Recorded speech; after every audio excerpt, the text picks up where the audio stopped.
Hello, this is the Shaggy Sissy Pants Show, and I am Shaggy Sissy Pants. And I'm here to tell you another story. This story is from my military days, and it's the only time that I got a senior officer or a sergeant in trouble just because I listened to him. So in the Army, they have a thing, or in our barracks, there was a room called the day room, and it had a mural of Santa Barbara. It was a patron saint of field artillery. So the first sergeant in the Army is nicknamed Top. So Top found out that I knew how to do artwork, and he's like, "You have to finish this or you're not leaving the country." And I was like, "Wait, what?" He's like, "I have the power to keep you here as long as I want. You finish this mural or you're not leaving." And I was like, "Oh, okay." So then it comes to a point in a couple days or a couple weeks where I am like basically working for Top. Most of my days are in the day room trying to get this mural complete for him. And then the next day we have a formation. Top asked for one person per section for yard duty. My section chief looks down to me. He's like, "Hey man, I need you to go do yard duty." I was like, "Wait a second, chief. I have to go up to the day room. I have a mural to work on. I work for the first sergeant. That's what I have to do." He said, "Fuck the first sergeant.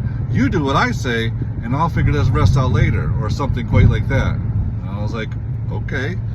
So then I went down to sign out a lawnmower, and I'm in line. First sergeant comes down. He's like, "Hey man, what are you doing?"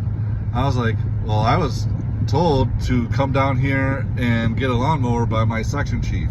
And he said, "Well, didn't you tell him that I told you that you work for me?" And I was like, "First sergeant, I told him that I work for you, and he said, 'Fuck you, he does what he wants.'" He's like, "Oh, really? Let me handle this situation." So I was like, okay. He's like, "Now get up your butt up there and finish my day room." I was like, "Okay, Top." So then Top went and found the section chief, and I'm sure gave him a couple of words from one end of the hallway down to the other end of the hallway. And then it was time for the next formation.